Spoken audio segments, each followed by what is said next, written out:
What a start to the Super 8. Sri Lanka versus New Zealand going down to a super over. We saw so many heroes, so many moments of excitement. But it just comes down to certain moments in the game which really turned it around. You could also argue that the Sri Lankans did choke after that start and not getting home, but only coming off with a tie. But on the other hand, at the break, New Zealand would have been the happier team. So all in all, there were some good performances, certain moments players would like to forget, but plenty of opportunity and areas that each team can improve, especially Sri Lanka, because they were quite sloppy in the field and we're not used to seeing that. New Zealand first. Won the toss, they batted well, they got off to a sound start. Foundation was good. Martin Guptill actually upped the rate, but Rob Nicol, what he did was rotate the strike well. From then on, it was all about accumulating. Brendan McCullum's to come, Ross Taylor, a big score was on the cards. The pitch was really good. It was on the slower side, but there was no real turn or threat for the batsmen, so there was going to be lots of runs. New Zealand running well and putting pressure on the Sri Lankans. We saw lots of knock-ons and wild throws. Not used to seeing that from Sri Lanka, though, an area they'll need to improve.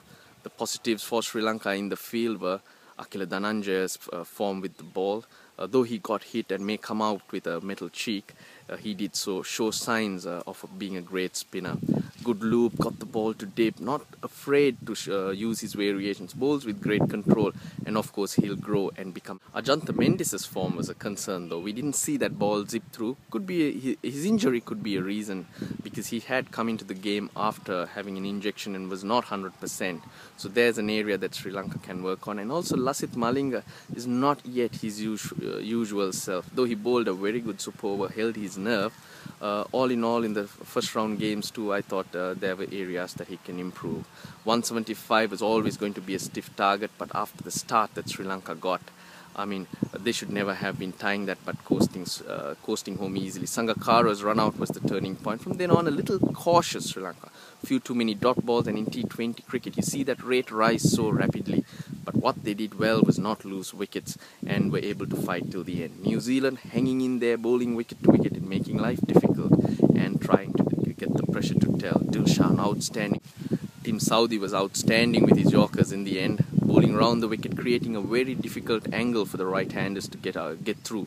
11 Yorkers he did bowl. The Thirimana did well to get one away for 4 though, but it was brave of Southee to bowl that short ball in that last ball, because he knew Thirimana will be lining up for that scoop, changed it around and hence was able to bring out the run out. So it was outstanding stuff from him, and mention must be made. In the super over, we didn't see a boundary at all. Great bowling, batsmen under tremendous pressure to try and hit a boundary or get more runs, but with hard hands it was not to be. The turning point here was though the catch Dilshan took off Guptill on the boundary line. It was going for 6, he didn't have room to move either. Held his nerve, balanced, waited for it and snapped it up. Game changer. Tilakaratne Dilshan had an outstanding game, and his performance under pressure. Now the key moments for me were the last 3-4 overs of the New Zealand innings, bowled by Kulsekhar and Lasith Malinga. I thought they bowled really well there and contained New Zealand to 174. They missed out on a few runs. Then again, when it came to the first over, they started with Nathan McCullum. It wasn't a pitch that was turning, so they didn't need to do that. The hard ball, the pitch had some extra bounce, and if there is a weakness in Sri Lankan batting, you could say handling that short one. So use those taller bowlers to get that extra bounce and see if they can get a wicket. That should have been the way forward. But the spin played into the hands of the Sri Lankans. 17 off the first over gave Sri Lanka the belief and the momentum to go after that target. Entertained were the crowd and everyone there. Nervousness, tension, you feel the emotions. There were ups and downs. The game seesawed from both ends and you wouldn't see a better game. Sri Lanka will be happy they came away with the 2 points and do know which areas to work on. So the good news is they've got a win, but there are areas to work on, and if they can up that, they will be very, very hard to beat in the tournament.